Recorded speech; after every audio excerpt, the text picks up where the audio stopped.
I want to thank everyone for coming today. We're here to listen to the defense of Fatima Ochante. She has done a wonderful study thinking about sustainability in rural water and sewer systems in Alaska. And just to give a couple of thoughts about working with Fatima, I've been working with her for about 2.5 years, I guess. Mm-hmm. She's originally from Lima, Peru, and so when she came to Alaska and thought about doing a master's with the NORS program, she was really interested in how rural communities were able to access different levels of government in order to get the services that they need.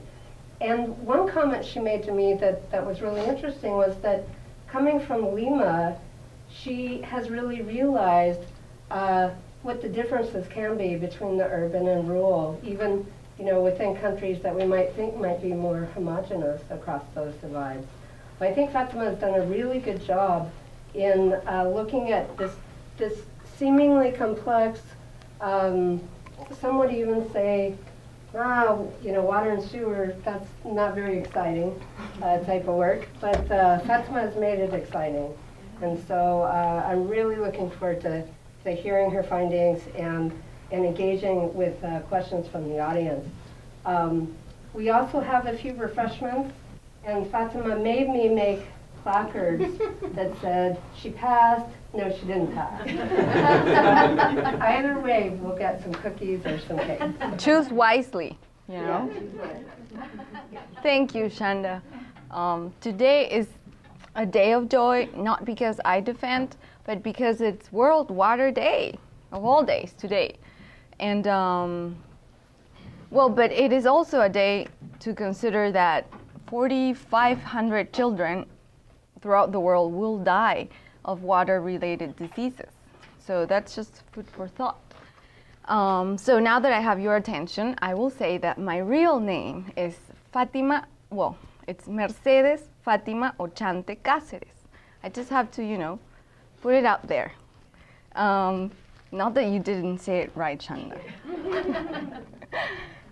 Good afternoon, everybody. Thank you very much for being here and there.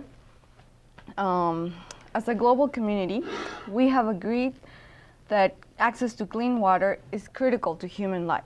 I mean, just 3 years ago, the UN declared access to safe drinking water and proper sanitation a human right. Now, most of us believe, and I include myself, I believe this at some point, we believe that, having access to this service is mainly a matter of injecting funds to afford infrastructure, right? But in reality, the process in sustaining continuous access to the service is way more complicated. So I invited you all today here because I want to share with you my understanding of the institutional and social factors that influence the provisioning of water and sanitation services in rural Alaska. Now, I consider to include the concept of self-reliance into this study because, I consider it to be an appropriate and meaningful way to address this problem or this research problem locally. Now, self-reliance or self-sufficiency is a value that has guided the lives of Alaska Native people for countless generations. Globalization has had an effect, has reached villages, but self-reliance remains a highly regarded value, especially for Athabascans in the interior region of Alaska. So during discussions about how the academic community could contribute to the improved well-being of Native Alaskans through applied and action research, Athabascan leaders of the interior of Alaska expressed that they prefer to use the term self-reliance over more Western terms like sustainability or resilience. They argue that self-reliance, which is also a tribal value, is a more familiar term for them. So the overall question guiding this study is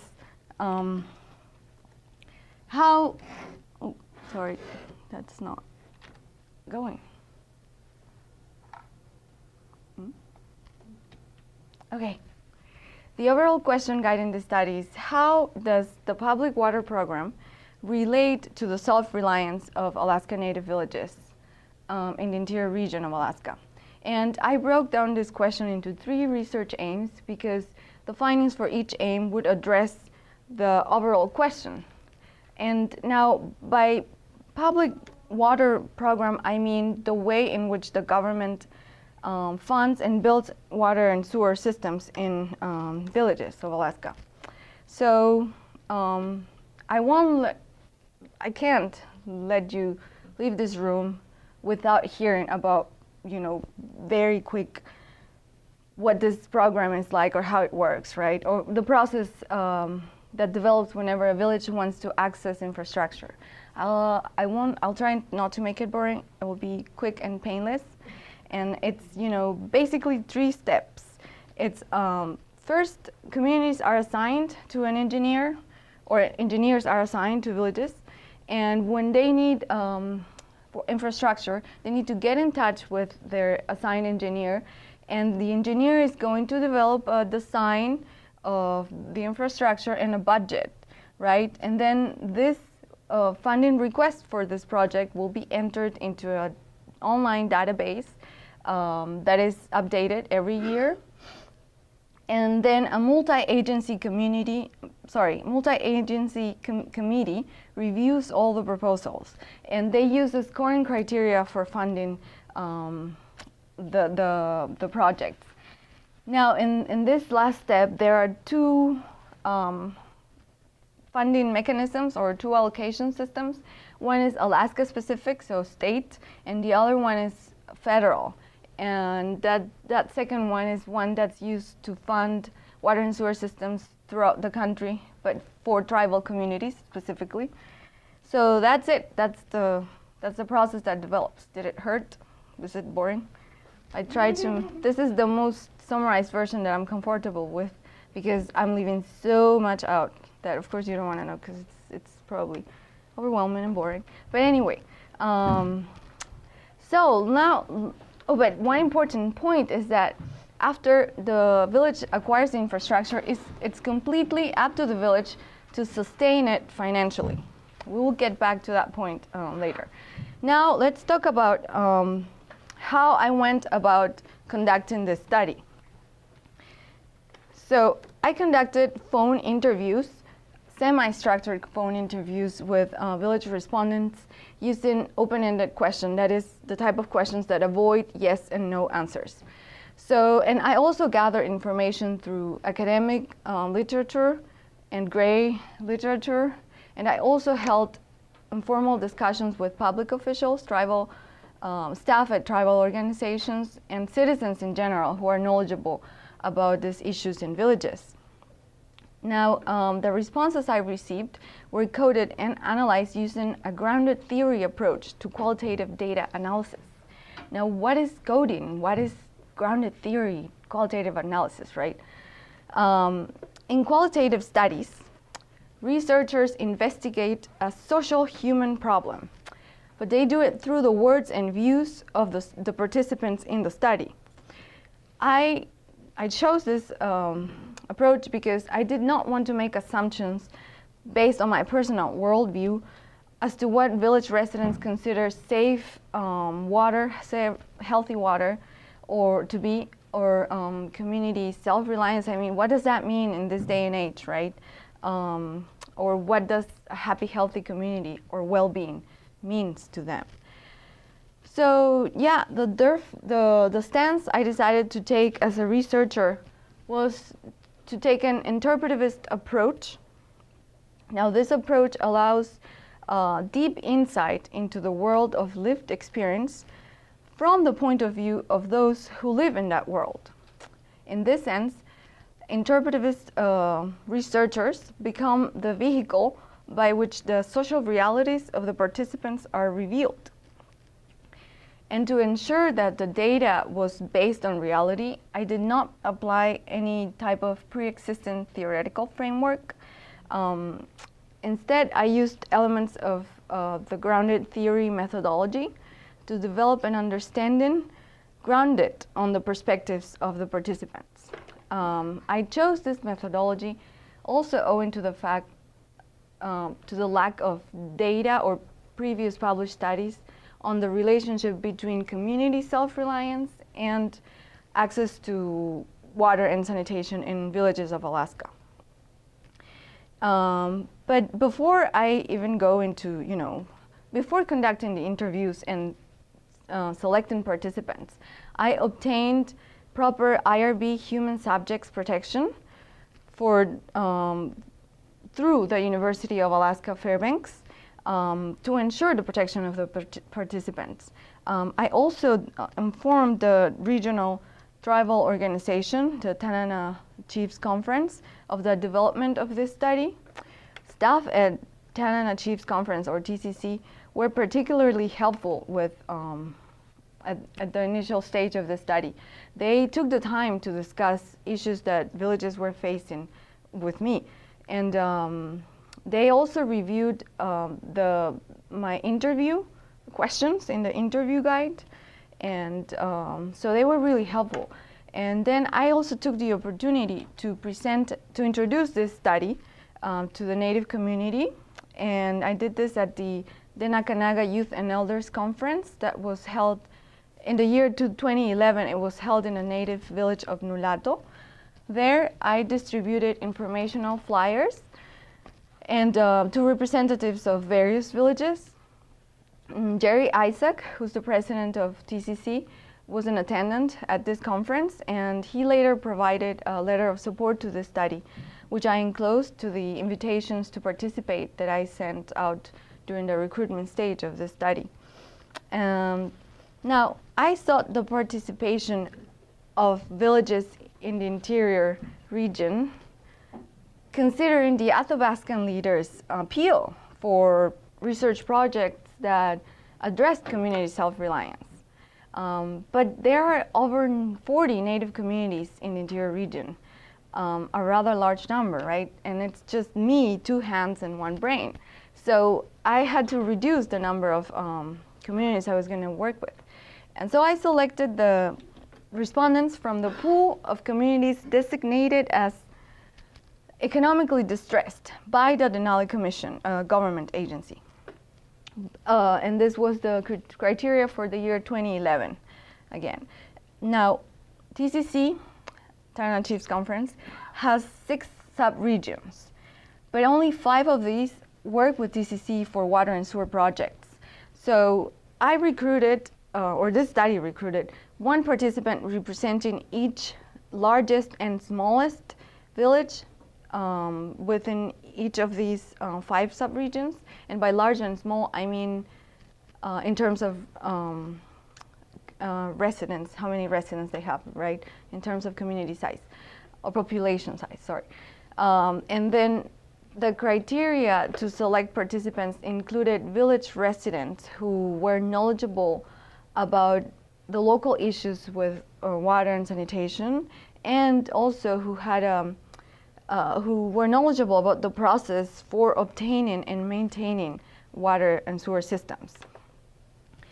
TCC staff and tribal councils assisted in identifying potential village respondents, and respondents were informed of their rights as study participants before and after the interviews in written form. They kept information that I sent them in written form. I sent that to them for the record in the future, so they would have contact information if they had future questions about this study. And they also received a thank you, a token of appreciation in the form of a free phone calling card to thank them for their time. Now, in this chart of participation, you can see the characteristics of the village respondents, such as the role they played in their communities, their gender, age, the size of their communities, and now you can also see on the very first column to the left that I used identifiers, I mean non-identifying labels, to protect their privacy, and I use those to link their responses. I mean, to link the respondent to their answers on the interviews. Now, you can also see the types of water systems that are available in their communities. And I should tell you that it is challenging to keep water lines, water and sewer lines or pipes from freezing in villages or in this region of the world because, you know, it's so cold. So when the infrastructure malfunctions or it's not there, village residents have to rely on different methods for water supply or to dispose of their solid waste or wastewater.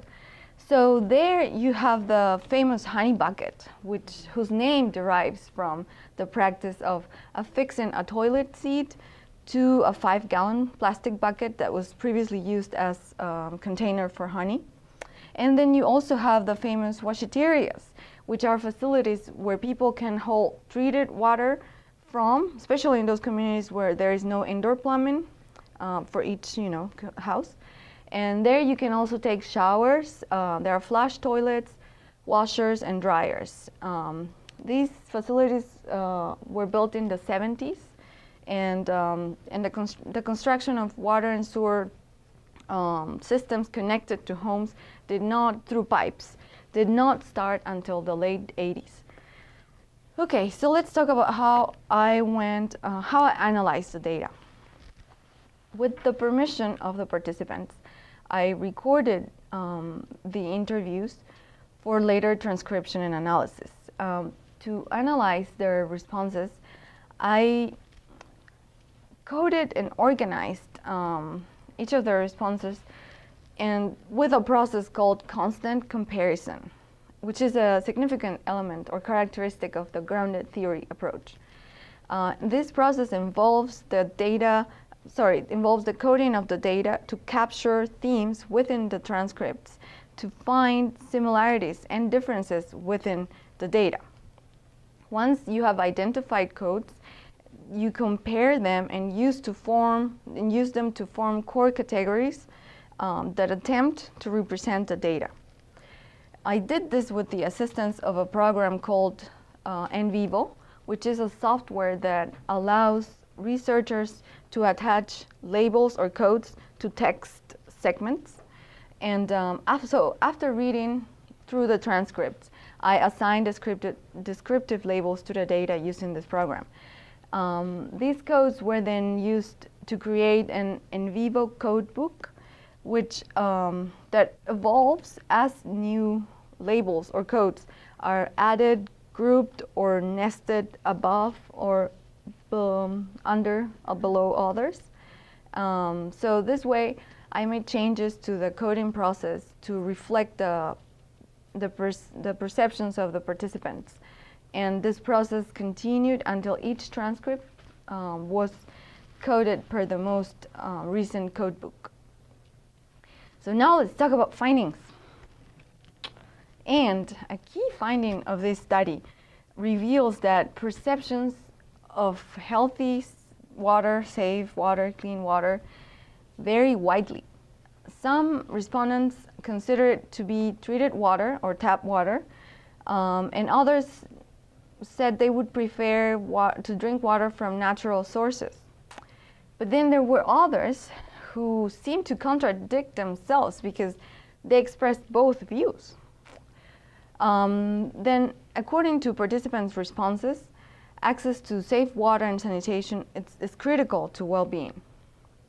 Water facilities like washaterias have become part of daily life, especially, I'm sorry, I just missed that slide. Okay, you'll forgive me, I hope. But anyway, I wanted to show you a quote that illustrates this fact that, they're saying that washaterias have become part of their daily life, especially in those communities where there is no indoor plumbing. So the participant was talking about the critical role of washaterias, and he was telling me this. He had humor. He was really enjoyable and funny and very engaging in conversation. So he was telling me, washaterias open. By the way, sorry. He also works helping with washateria operations. So he was telling me this. Washaterias open 7 days a week because people want it open 7 days a week, even on holidays. If you try to leave it one day closed, one day, they have these radio walkie-talkie things, and they'll get on there to ask around, why is the laundromat shut? Does anybody know why the laundromat is shut? They don't give me a break, he was telling me. So they're critical. Now, another quote. In this case, the participant is talking about how the community uses engineered systems, water systems, to collect water, but they prefer to drink from natural sources. So he was telling me that people don't like the iron coming out of the wells, and that the taste of treated water is not like creek water. So that's why. Okay. Now, access to in-home water not only makes the community healthier because kids wouldn't get so sick, and I'm using their words to say this, it can also provide comfort and improve life quality so that elders might live a little longer. Now, but something important is that one participant mentioned or remarked that engineered water systems are not likely to make a positive difference in or for well-being unless they are affordable and up-to-date systems. So, going back to the fact that different people in the study had different views, this initially may not seem interesting or remarkable, but I think that different views among village residents calls into question whether or not government agencies are able to achieve a fit of the policy to the local context in many cases. Now, I also found that one of the most common responses was frustration that local knowledge was not considered in designing water systems, and that they generally were not designed to fit the local geographic context or human resources available locally. Now, contradictory responses where participants appeared to prefer treated water at one point but natural water at another may be an indication that the perception of what is clean water will vary according to the final use of this resource. That is, whether it's water for just washing, doing dishes, or versus drinking water, or the water that we'll use to prepare their meals. However, the plausibility of this explanation needs to be addressed in further studies.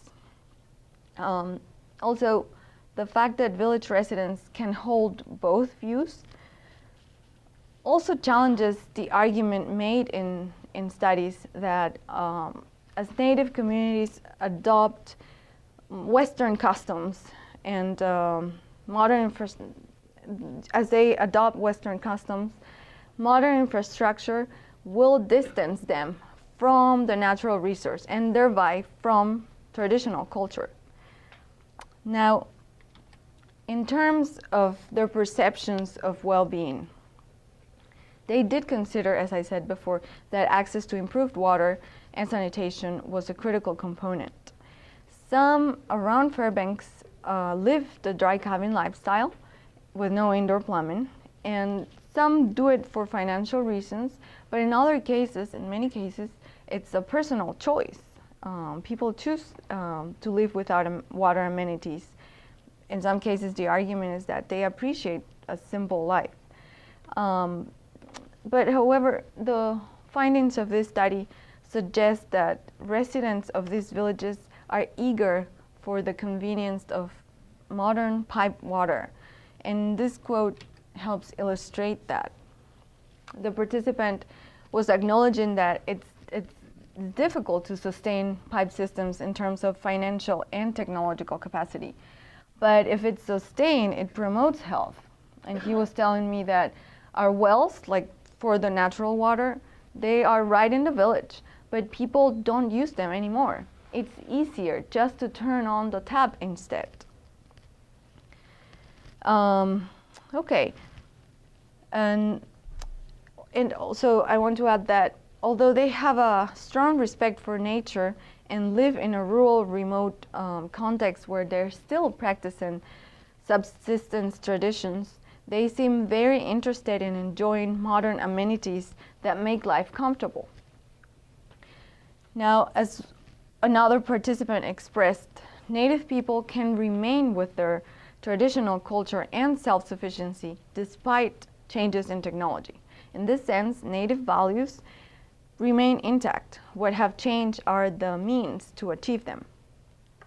Now, this thought is important because it also refutes romantic ideals and outsiders' perceptions that Native culture is a monolithic system of values, that it doesn't evolve, it's a lifestyle of its own, that doesn't change.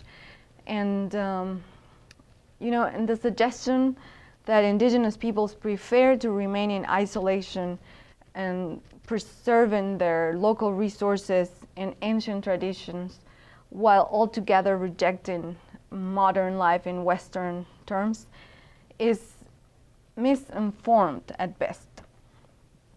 Now, in terms of their perceptions of community self-reliance, prior research had suggested that because water systems are expensive and difficult to maintain, rural residents, particularly those in small villages, would become dependent on outside support for their systems. Other studies had also suggested that having water systems where you simply turn the tap on and off could lead Alaska Native people to being less knowledgeable about their local ecosystems and thus making them less self-reliant. So, honestly, my hunch as a researcher at the beginning of this study was that water systems would decrease self-reliance. However, I found that sustaining water and sanitation systems in the villages profiled in this study may represent a challenge, but also an opportunity to develop capacity at the village level, as opposed to create dependence on outside support for these systems or vulnerability. But there is an important point to make, because these systems can only represent an opportunity to develop capacity if they meet a certain set of conditions that we will talk about in a little bit. And I want to say that although it cannot be stated from this study whether the public water program decreases or increases self-reliance or the capacity of these villages to gradually self-sustain their water utilities, it was rather interesting to receive more nuanced answers than simply, yes, it decreases self-reliance, or no, it doesn't. So I observed that there are fundamental differences in the way respondents define self-reliance, and their perceptions vary in terms of their relationships with the natural environment and the built environment or engineered environment. And their responses suggest that a healthy degree of self-reliance can be reached through a balance between, or complement between, two value systems: Native cultural norms and Western cultural norms. So on the one hand, Native values nurture cultural traits such as a strong sense of community cohesion and the practice of traditional subsistence activities like hunting, fishing, trapping. And on the other hand, we have that Western values may enhance the development of a cash economy needed to support critical services at the local level and to enhance personal fulfillment too. But so the ongoing trade-offs between Western and modern Western practices and traditional practices may help explain why self-reliance is such a nebulous concept as I observed through their responses. Ironically, activities to earn cash income to pay, for example, water utilities, decrease the time available for practicing traditional subsistence activities, which are critical to the sustenance of these individuals, given the rural remote context in which they live. Now, in achieving said balance, administrative capacity for local governance plays a key role, because village actors in these roles have the potential to guide community members into creating and working together toward a shared vision of improved well-being for the community as a whole. Now, self-reliance is a continuum, not an end in itself. And access to water and sanitation is not the ultimate determinant of self-reliance either.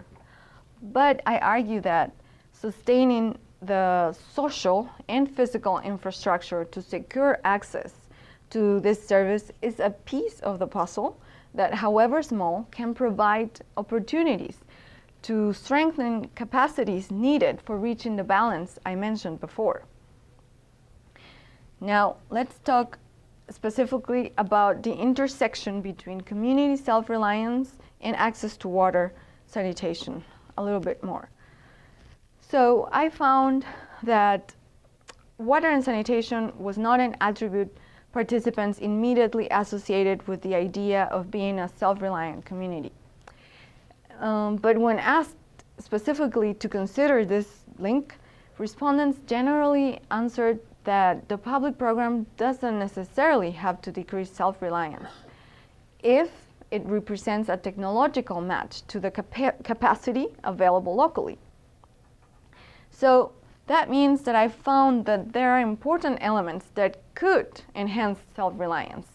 And in this sense, incorporating local feedback to design infrastructure that is locally affordable, less fuel consuming, as well as easy to operate and maintain could enhance self-reliance. Now, of the 9 communities profiled in this study, the largest one, with over 600 residents, seemed to be the only one with real possibilities of being able to rely on themselves more so than on the government to gradually sustain access to this service in the near future. It appears that for the remaining communities, the set of conditions I was just talking about must be met before the service can be provided without substantial government support.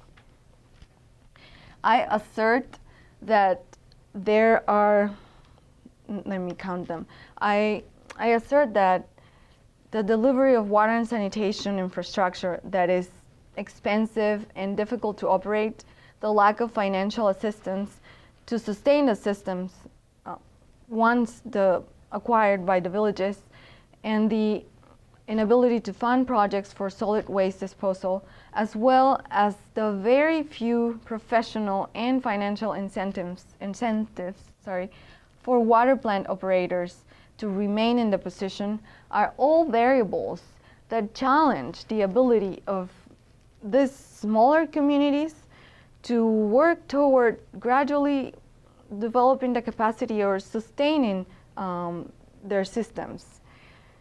Because these impediments, like I said, challenge their ability to work toward gradually sustaining their access to the service. So did I say this? Sorry. I wanted to say that these variables rendered the public unsustainable, in particular for smaller communities. Now, by looking at institutional and social factors, like the policy process for funding and acquiring systems, the political economic context of villages, and the perception of village residents, I argue that the fact that many villages in Alaska are still underdeveloped in terms of water utilities may derive more from a misfit of policies and technological mismatch, then lacking funds, sufficient funds at the village level, or those coming from state and federal agencies. Now, this is important because agency concerns are currently focused on the drop in funding that's coming from the federal government. I also, sorry, we'll pass that. Okay, so I also discovered or perceived that some service providers perceive that there is a sense of entitlement and a lack of involvement or leadership on the part of villages to sustain their systems. But I argue that there is a lack of awareness and communication barriers between public agencies funding and regulating the infrastructure on one side and village residents on the other.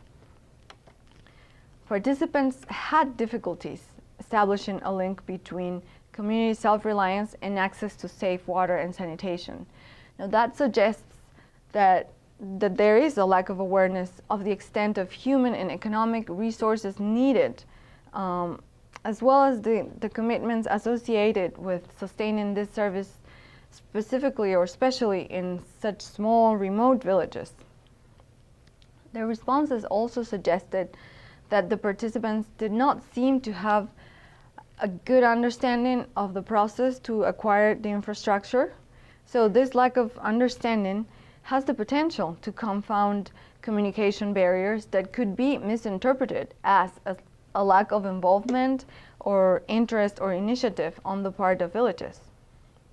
In this sense, political promises such as that of Governor Knowles to put the honey bucket in the museum and replace it with modern infrastructure are not realistic and only help deepen the barrier to communicate between urban regulators and rural residents, because such promises may lead rural residents to believe that service delivery is a rather relatively easy task to fulfill, thus raising expectations to being served, and also making agency employees look as incompetent or as unjust gatekeepers of the service.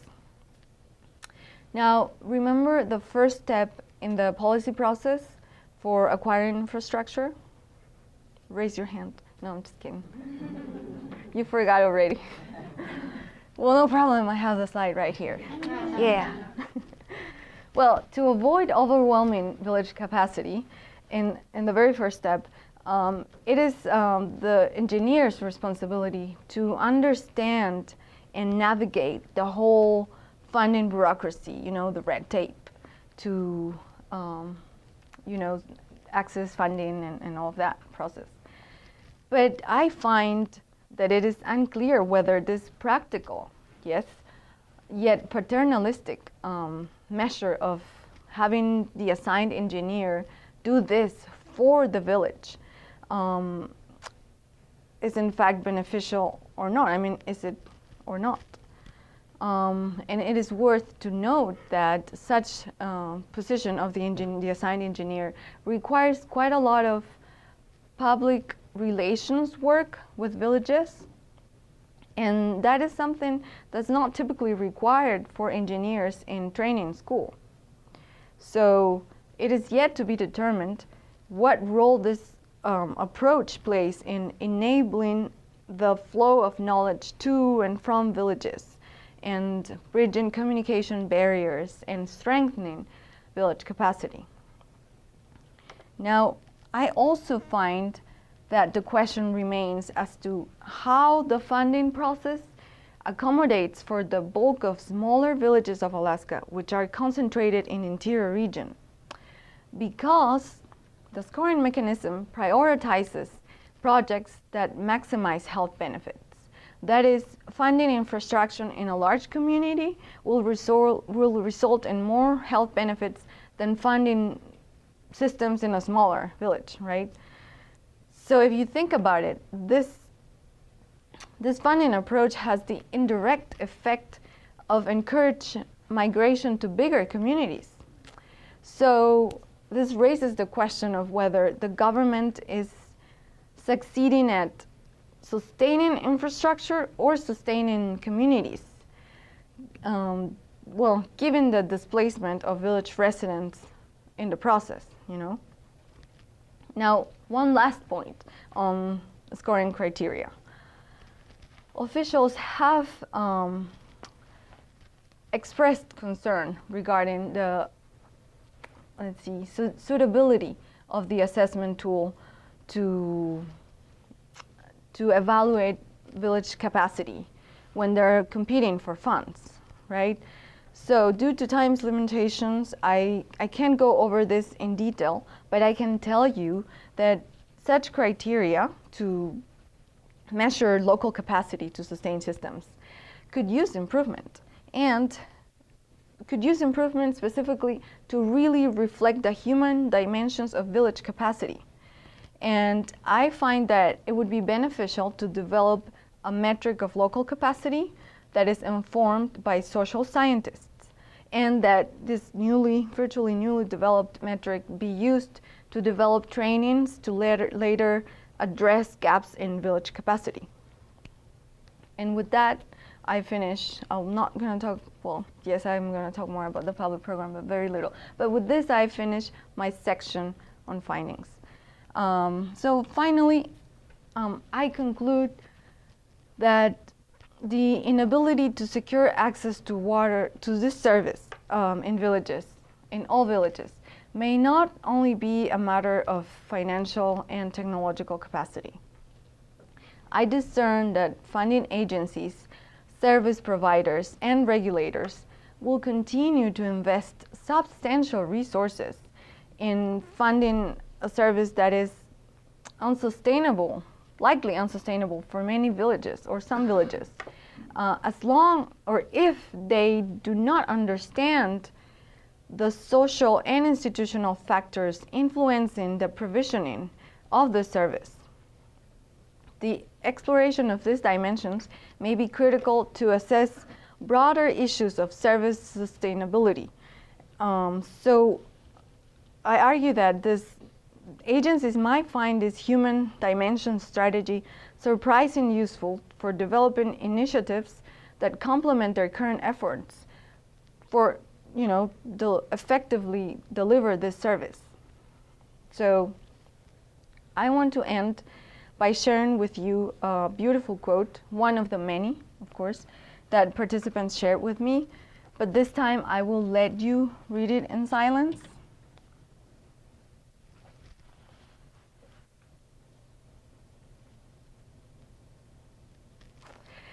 So on this note, I have to mention that this would not have been possible without the participation of village respondents. And they are to remain anonymous. However, a heartfelt thank you goes out to them.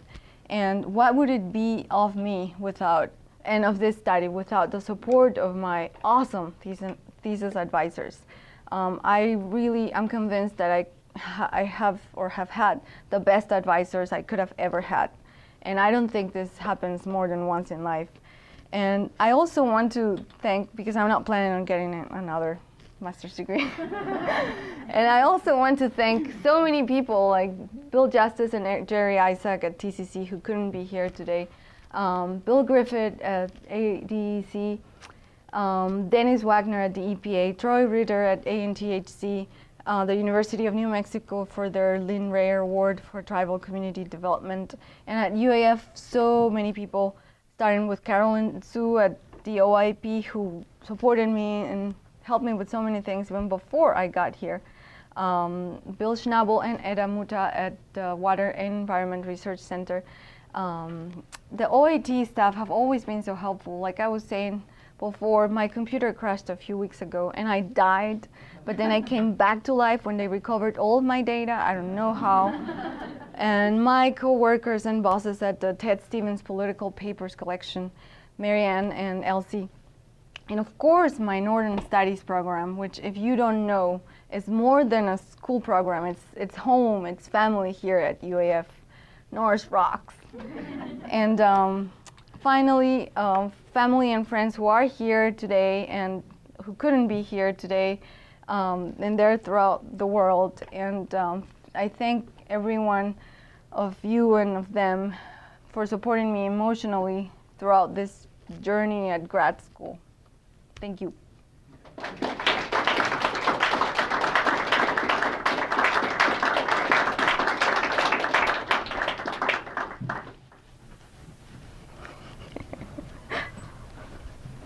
All right, well, so at this point in the program, we invite members of the audience to pose questions to Fatima, and she'll do her best to answer. After that, the committee members will ask her questions, and then we'll ask you and Fatima to leave us so that the committee can confer. And after a short time, we will bring Fatima back in to discuss with her our thoughts on her performance both today and on the whole process. And so we'll have to keep her with us for a little bit. There's food outside apparently that you can enjoy in the meantime. Yes, thanks to Ken. Yes. So questions for Fatima? Fatima, you go ahead and call on them. Okay, go ahead, Professor Chapin. That was fascinating. Thank you so much. I really enjoyed your presentation. I was wondering if there were differences in dependability of water systems where people just got the water from the washateria versus piped water, and whether people's sense of getting good water was influenced by just the technology of the water system, pipe versus washateria, or whether it was also influenced by dependability of the system. They all directly or indirectly touched upon how, like I said, how these systems can make a positive difference when they work, you know. And because I didn't have enough time, I couldn't say all of these things I could. But what was important, specifically when I asked them, what would be your rating of the public program? Even those that, you know, shared their frustrations with me about it said, you know, when it works, it works. So yes, there is the issue of finding a system that's dependable, and it seems like that has not happened yet. So am I answering that part of your question? They did not identify a particular system that was dependable all the time, you know, because of the differences. Washateria wasn't more dependable than piped water. Yes, that could be the case, but still, washaterias have pipes around, and they can always freeze. Or let's see, what problems with washaterias. Well, actually, I can't make a blanket generalization, but it seemed like washaterias were more dependable. I mean, many of these communities, or some of these communities, had piped indoor service, but that collapsed. So they had to go back to using the honey bucket and relying on the washateria for hauling their treated water. So yes, you could say that washaterias are more reliable. And okay, sorry, someone else in the back had a question. Yes? Okay, first of all, great job, and that was very interesting, and I think you did just an amazing job educating me on something I know nothing about as of yet. So my question, I think, would be, I know you looked at the interior of Alaska predominantly or exclusively. Are you aware of different regions of Alaska having the same or different issues with their water? I know that the coastal communities up north, they have the problem, I mean, adding to the different challenges of coastal erosion. So sometimes they need to be relocated, and but you know, relocation is a process that takes years. So when a community is put on the list of a wait list to be relocated, the government won't fund, you know, infrastructure for water and sewer systems, because, you know, what are they going to do with that anyway later when they leave the community?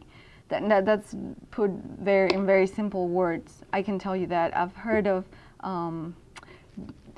in terms of the geography, the coastal region, the Bethel area, I think, has a boggy soil, so they cannot have pipes buried underground because it can very easily melt the permafrost layer, and then that can create large sinkholes. Not that doesn't happen in the interior either, but yeah, what issues with water and sewer systems vary across Alaska because there are different regions, geographic regions. So that's one of the reasons why I just focused on one, to avoid to make generalizations. Thank you. Ken, did you have a question? I was going to say that you did an excellent job for not actually living in Alaska before you came. And you drew a pretty good picture. I lived in Alaska for 55 years, including in Monteclair on the Yukon, where it was exactly what you said. There was a washateria, showers, you had pick up your buckets of water, you had a honey bucket, and I would fish a game, and every year I would come in May and close in September. And it was ironic that they had their dump in front of our office, so every year we had to clean everything out in front. But it was the same thing. We had CB radio, which you call portable radio. Anytime that washateria was closed, yes, they complained every time. And there they could not dig the pipes. There was tundra, and everything was pretty low in the area. Mm-hmm. And I lived in Fairbanks in the 60s, and Dillingham in the 50s. But even in Fairbanks, some people here will remember or still do Fox. My father and my wife's father always had to go to Fox to get water for the coffee. That was just something that they did. We had well, but to make the coffee more palatable, they had to go to Fox. And that was just the thing they did. So it's not just a bush thing, it's all over. Mm-hmm. Yep. And to be honest, I think in the villages, from my perspective, you're always going to have a response. And Tony Knowles, I think, was trying to be a politician when he said, hopefully you'll be in the museum. It won't. I agree with you on that. It never will be. Mm-hmm. Thank you. Did you have a question, Lars? Yeah. My hearing is slightly impaired, so I hope you didn't cover it already. But, it was very interesting, but you raised my curiosity even more on one issue. You said that it's easier to use the tap water, so therefore they don't use the wells anymore. Well, it would seem to me that the tap water comes from the well. So my question is kind of, do they have one central well that supplies the whole thing, and then one generator and one pump? So if this one system breaks down, then nobody has water, or do they have individual little wells and pumps? And why isn't that connected to the tap water if they do? In that particular community, they had wells that they used before they created or they drilled a different well that would supply water to the washateria, or that would go straight to the centralized water plant. So that was a different well. And he was talking about the wells that the community had before they brought the centralized system in. And that was the well they used without, treating. Just they collected the groundwater for their own drinking. And the other question was that, okay, so in some communities they do have like a backup plan, but not in every community. And sometimes the backup plan fails too because of climate or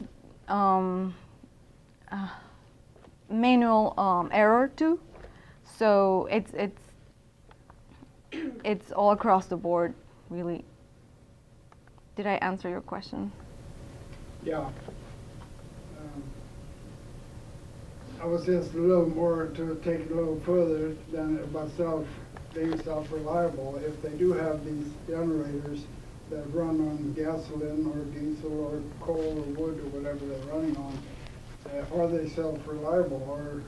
Or if you took away the generators and the pumps, they have to melt snow, or how are they going to water in the Yeah, wintertime? sometimes they have to do that. They have to harvest ice and melt it at home.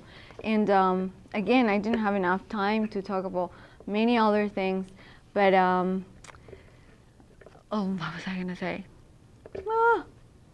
Where is it? In terms of generators.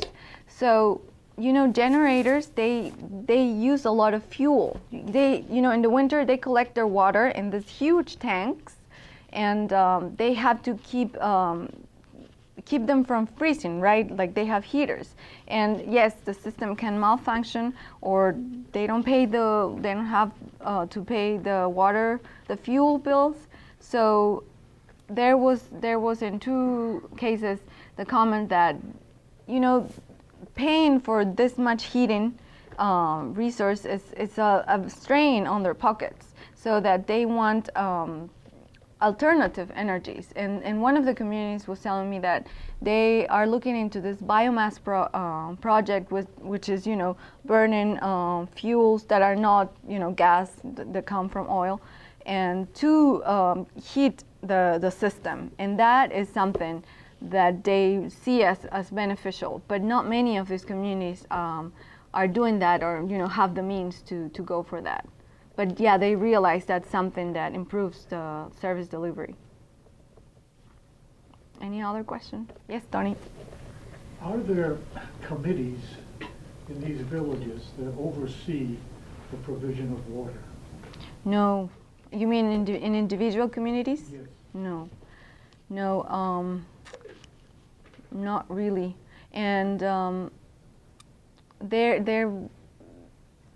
there's a lot of concern about how to improve access to the service, right? And there was this rural Alaska Sanitation Coalition, but it was mainly a work group of tribal staff at tribal organizations like the Alaska Native Tribal Health Consortium, or the health or tribal organizations throughout Alaska, and agencies that provide the service.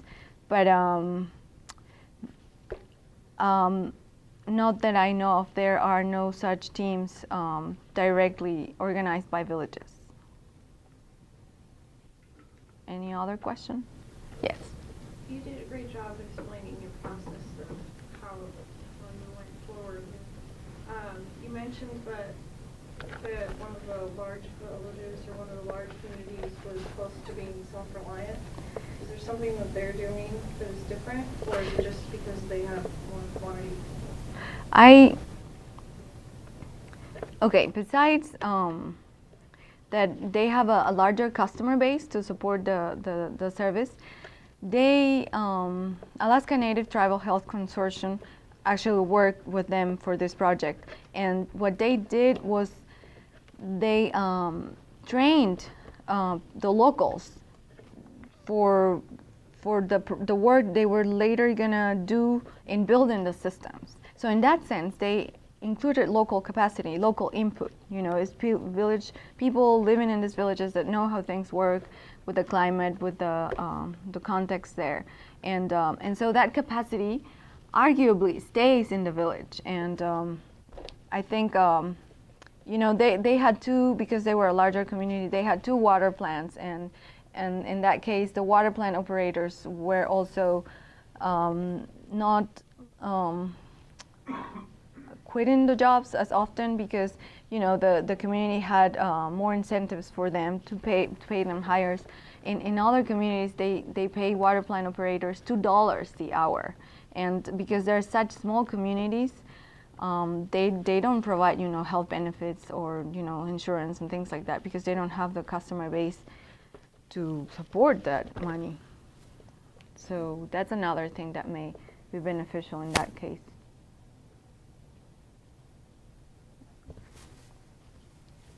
More questions? Terrence has one question, and how dare you, Terrence? You were late. What's the biggest surprise that you encountered during What was that? Sorry? biggest surprise? What was the most surprising thing? Surprising thing? Well, like I said, my hunch as a researcher was that the water systems decrease self-reliance, you know, because cash is a scarce resource in villages, but it you know, provides opportunities to increase, you know, to develop capacity in the village level. A surprise, that was a surprise.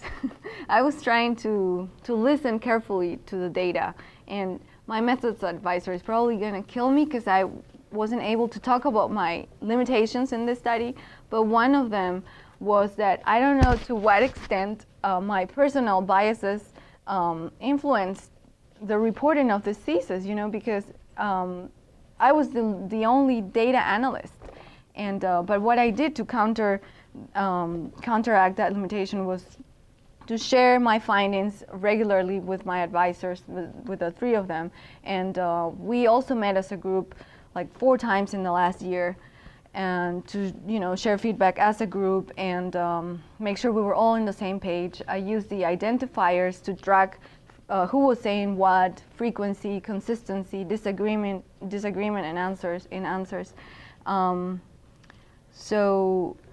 But okay, I think that was the surprise to learn that it doesn't necessarily have to decrease self-reliance. Okay, there was another surprise, that I really thought they would connect the idea of how, you know, water, community self-reliance and access to water and sewer systems, because they require so much money and technological capacity, but they didn't really make the connection. That was a surprise. Okay, I just had to remember. Well, I think that's really interesting because of a social network, water is much more complicated in a way even than electricity, isn't it? Because you're not worried about electricity freezing. So, you know, it's Here. really interesting. I mean, water is really complicated in these areas. So I was thinking about that while you were talking. I thought, you know, water is really hard. And we take it for granted. It's not easy. And Yeah. cold presents this unique problem that you don't have in warmer areas. So I just think that's really interesting. So I really enjoyed it. Thank you. If I may add something to that, I come from Peru, right? There are many rural villages in Peru, but I come from the capital, the city, so I'm a city girl, you could say, for Peruvian standards. Anyway, and so at home we did not have running water until I was 4 years old, so I practically grew up on having running water. And it wasn't until I came here to Alaska, and I lived in a dry cabin for a whole semester, and that is as long as I could do it. It's not until then that I realized, oh my God, how convenient it is to have access to water just by opening turning the tap on and off. And that is one of the reasons why I got into this research. Yeah. Thank you. All right. Well, let's, yeah, those were great questions. Thank you. How about questions from the committee then? Oh, that's right. So this is a bit of a, this is a very specific question about a specific line of research that we've talked about. So if you were making a game out of water service provisioning, in these villages, who is the agent that's in charge or able to interact with all these other players to provide water? And this goes somewhat to the methods that you use. How did you know who would know about water? I did not know. When I went into this study, I had no clue about anything, which can be a good thing, because then you're not biased. You're sort of neutral. But that is very hard to pinpoint because in some villages, the water utility is run by the city government, and villages have two types or different types of government. One, sometimes it can be, they have both tribal government and city, or which represents the state, federal government. And so in some villages, the utilities run by the city government, in others is the tribal council. And so what I get from this is that it's not one occupation, not one role that knows about these things. In some of these cases, the tribal council directly sent me to the water plant operator as the most knowledgeable person. So TCC guided me in giving me ideas who may be, people who may know about these issues, and then I confirmed with the tribal councils their TCC suggestions, and sometimes I did, that was the person I needed to talk to.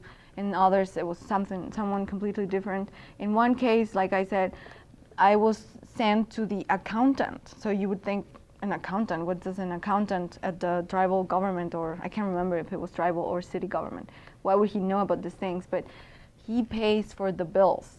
So he knows, and we're talking about small communities, like 40 people. I mean, can you imagine? Sometimes one person has 3 roles in the community. So, and this is an observation public agencies also do. Sometimes, a person has many hats, like the expression goes. Sometimes who you think would know doesn't. And when a key person who knows about the different important services in the village leaves the village, migrates somewhere else, that village is at odds of, having the capacity to deal with bureaucracy, regulations, and things like that. So that is a tricky thing to pinpoint who knows and who would be able to move the community into, carrying on initiatives and get involved into improving access to this service. So that's like rich field for researchers. Thank you. So along those same lines, though, I wonder why you use the word paternalistic for having an external person keep that knowledge and work with the communities. Mm-hmm. Yeah, that's how I see it.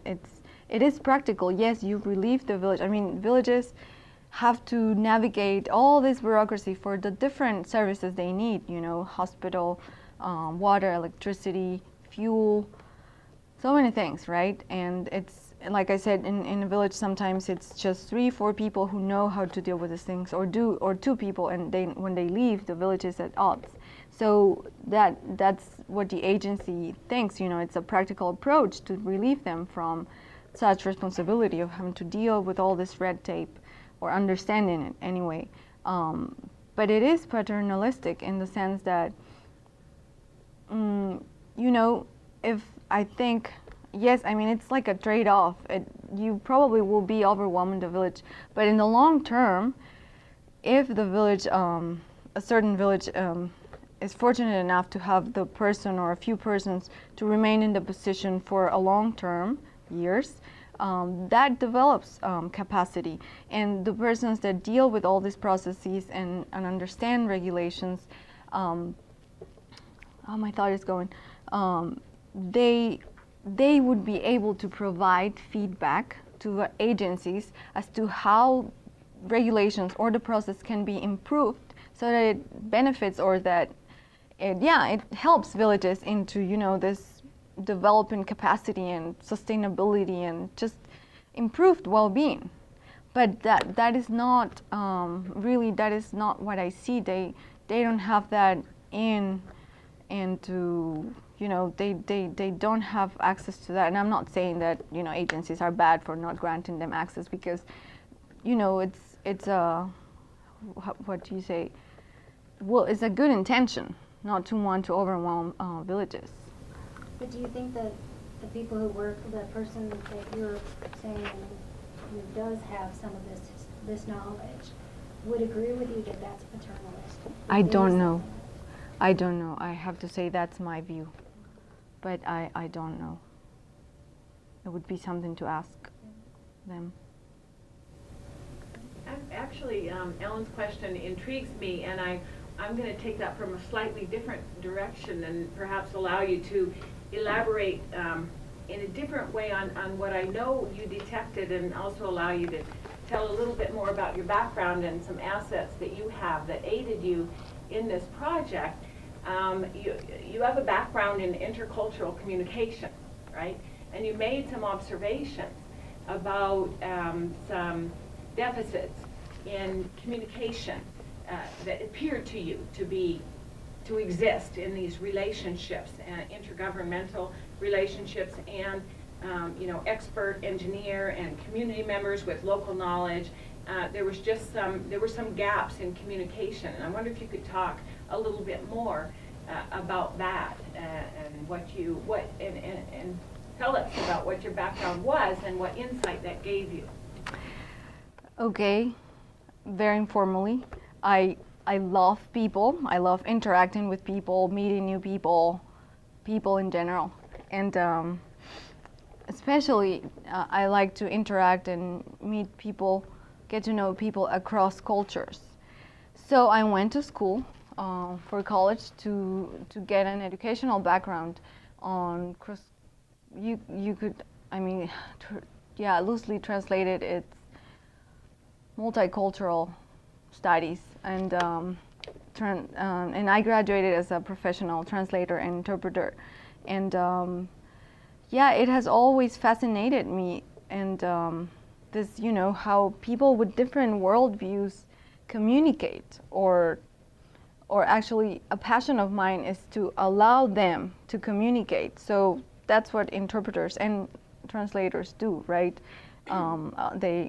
We try to enable the flow of communication, and it's not just knowing the language, really. It's knowing where each culture comes from, their history, in politics and economics and things like that.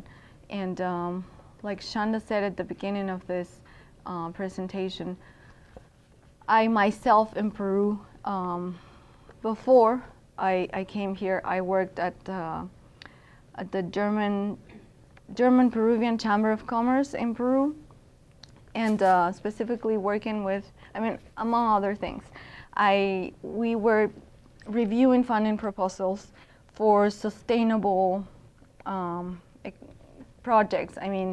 There were German investors who wanted to run sustainable businesses in Peru, and so we were reviewing the whole, funding process, and we had to deal with the German agency or investor, the government agencies involved in Peru, and the rural communities, because these projects were to happen in remote rural communities of Peru. And I found it interesting, I am Peruvian, right? And you would think that I would understand every other Peruvian in Peru.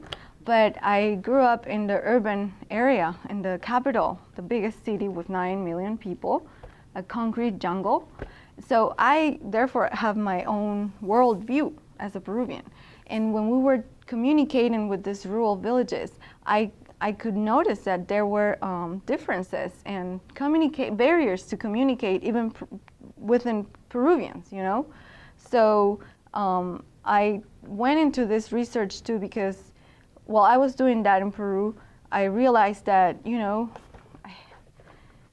it's fascinating how you are able to recognize your own biases and your worldviews and those of other people, and try to find like a secret language or a secret way of reconciliating is the word, to put those behind and try to connect and achieve whatever goal you have, and for that you need to get to know the other side, and that takes training. And although I believe that school helps with that, I think you do that, you gain that experience in practice.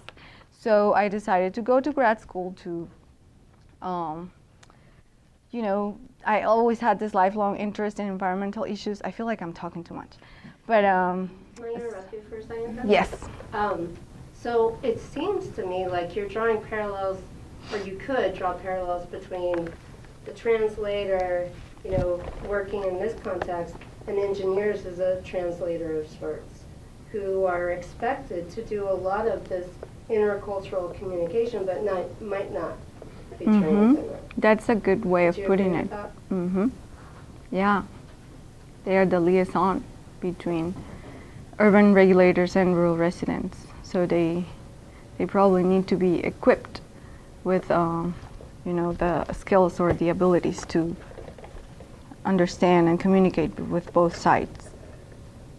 And you notice that, for instance, there were these different sort of competing worldviews or not completely complementary worldviews, and so local knowledge wasn't always appreciated. And engineers were always well-meaning, right? You didn't find any accusations of the opposite, but there wasn't a totally good communication going on there, right? In many cases, they send, you know, because they work with contractors, they send people to build this infrastructure, these systems. They fly them from down in the lower 48, so they're not familiar with the Alaska context. But you know, it's a matter of having, you know, money. It's whoever gets the job of building the infrastructure. If there are no companies here in Alaska who can provide a competitive budget, you know, to go and take that job, they will have someone from a company in the lower 48 come do that, and they'll bring their people who they're there to do their job, but they're not always most knowledgeable about Alaska or the village. That's a true statement. I've seen that in many villages. Even nowadays, you know, you would think they have been building these projects for the last 3-4 decades, but even nowadays they still have that issue. I just have one thing. You can't leave without having a caution about generalizability. Yes, thank you, Ellen. Please, you need to be very cautious. These are 9 communities in the interior region, and be cautious when you try to transfer the findings for these 9 communities. You cannot, you know, say this happens in all throughout rural Alaska. And that's what qualitative, that's like an inherent limitation of qualitative studies, because we don't, when you do qualitative studies, you don't aim for statistical representation. You know, you go and look into rich data, and you try to represent the data and convey the message or the discoveries by getting all together. I mean, all the results, not by frequency, how many people said the same thing. You just try to pull it all together and present like a whole picture. So please be very careful when you use comments or findings that resulted from this study. Don't generalize. Thank you. Right. Well, let's all give